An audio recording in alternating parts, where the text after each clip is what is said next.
Kabul, Their Majesties King محمدظاهر and Queen Humaira prepare to leave for their visit to the United States of America.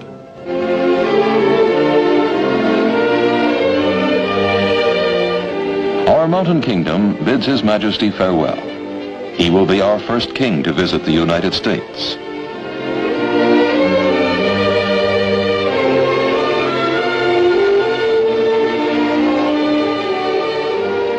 West, toward the setting sun. The king and his retinue are on a trip that will take them halfway around the world.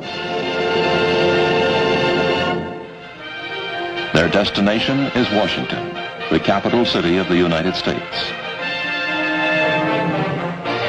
Their Majesties, accompanied by the United States Chief of Protocol, land first in the United States at Langley Field in the state of Virginia. The flowers, the children, and the affection they receive resemble home.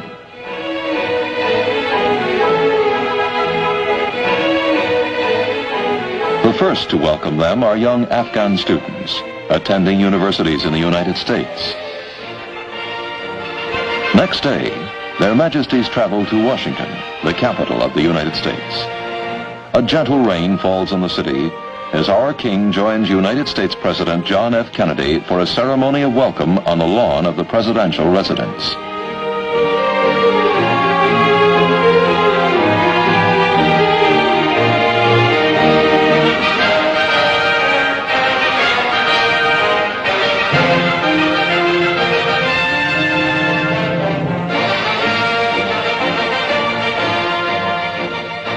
Together, the two leaders review the Honor Guard.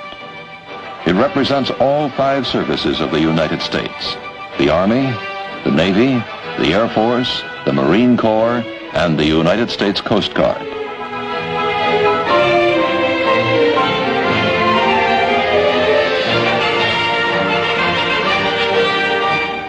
His Majesty and the President express their mutual respect.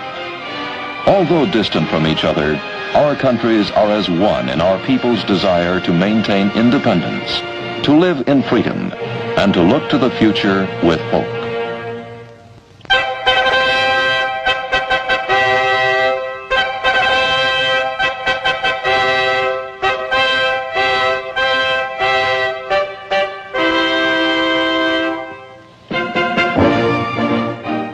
Visits of state call for dinners of state.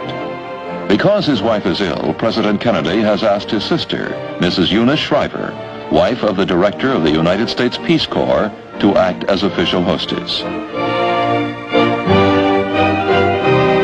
At our embassy, His Majesty himself entertains. He meets the Chief Justice of the United States and many other leading members of the national government.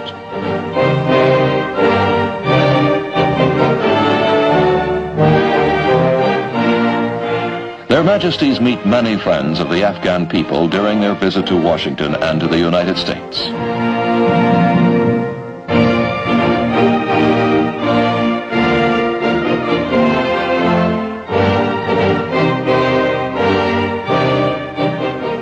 Later, the United States Secretary of State and Mrs. Dean Rusk hold a formal dinner for Their Majesties. Official Washington pays its respects to Afghan royalty.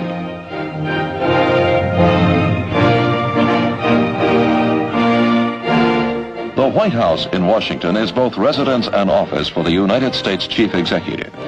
The two leaders meet several times to talk about matters of common interest to our two countries. Economic development and social progress are among the most important subjects that they discuss. Washington has many parks and memorials. This one commemorates Abraham Lincoln. 100 years ago, Lincoln became one of the greatest presidents of the United States. A man of infinite patience and determination, he led his country safely through its greatest crisis, a civil war.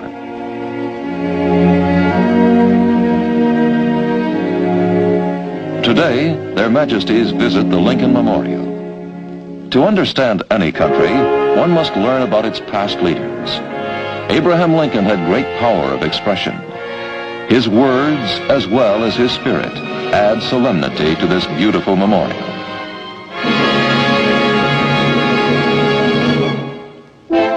Washington Monument, an obelisk of stone 185 meters high, dominates the city's skyline. It honors George Washington, the first president of this country, for whom the city itself is named. Mount Vernon, his old home, lies a few miles south of the capital, and many thousands of people visit the place where he lived and died, and from which he went forth to become a hero of history.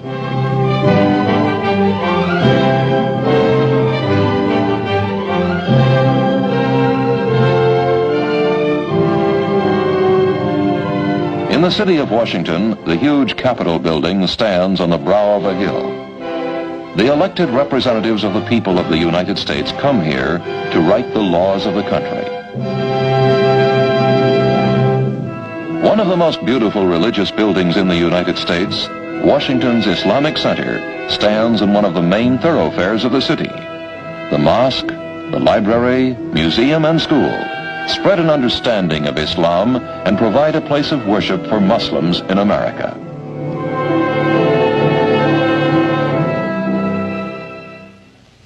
Five times daily, this holy place hears the voice of the muezzin. And the 15 Muslim nations that sponsored the Islamic Center made it a magnificent place for worship. They built it of Native American stone, a modern rendition of ancient architecture. And they built it in the capital as a symbol of progress on the principle of al-iman wal-amal.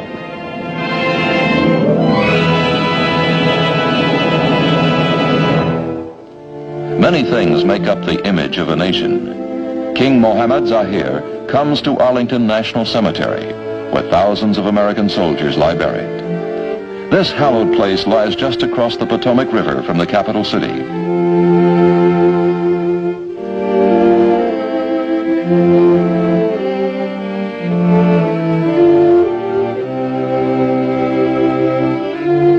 We Afghans know the meaning of bravery and loyalty, of service and devotion to one's country. We understand this respect for fallen heroes, and our beloved sovereign shares the feeling of his subjects. Solemnly, he visits this place of the dead.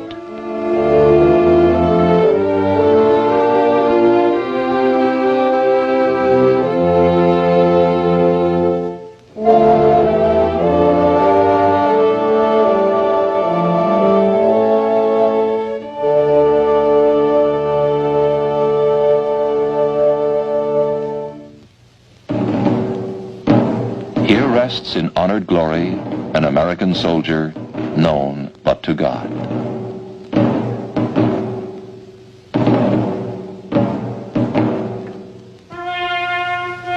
In behalf of all the people of Afghanistan, His Majesty places a wreath of flowers at the tomb of America's unknowns.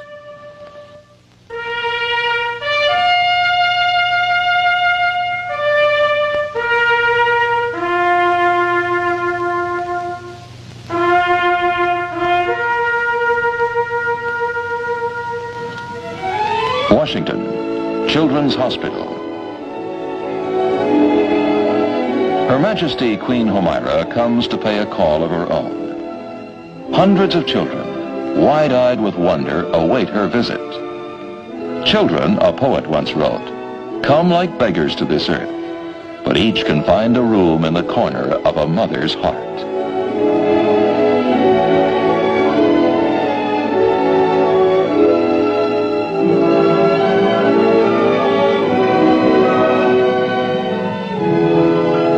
Doctors from Afghanistan's neighbor, Iran, serve on this hospital staff. They are honored to act as Her Majesty's guides.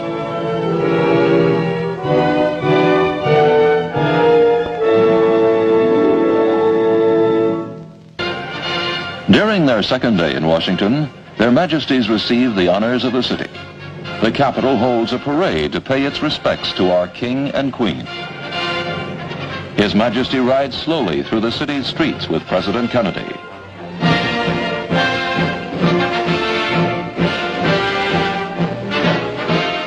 In scarlet tunics, the United States Marine Corps band makes up part of the colorful procession.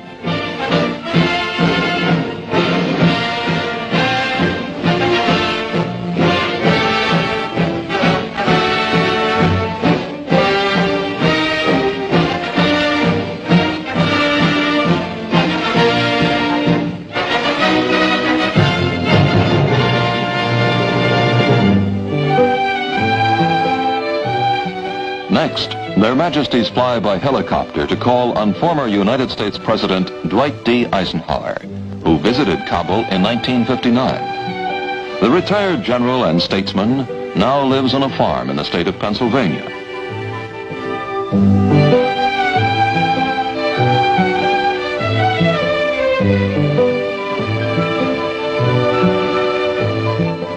General Eisenhower raises prize cattle.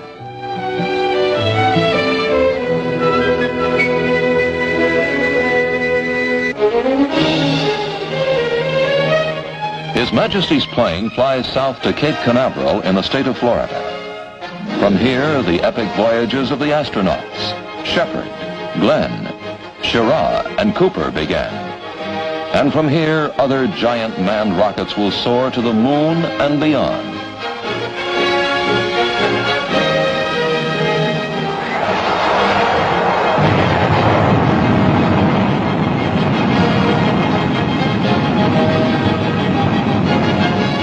Hundreds of millions of people have watched these rockets take off. The United States makes rocket launchings open to the public. In the briefing room of the Launch Operations Center, the dreams and plans for the space age come alive, with all their excitement, challenges, and importance to mankind. United States satellites circle the Earth right now as you hear these words, and they send back to Earth communications and weather reports. The great machines of space demand special metals and fuels, and much knowledge and skill.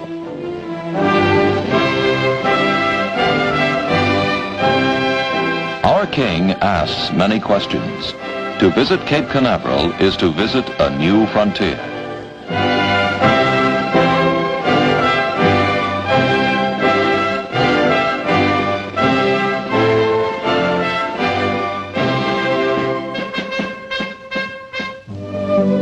The state of Florida provides something else for His Majesty, for it has some of the finest fishing grounds in the United States. Fishing, like hunting, is often best on quiet mornings. Our sports-loving king relaxes for a day, aided by anglers who know these waters well.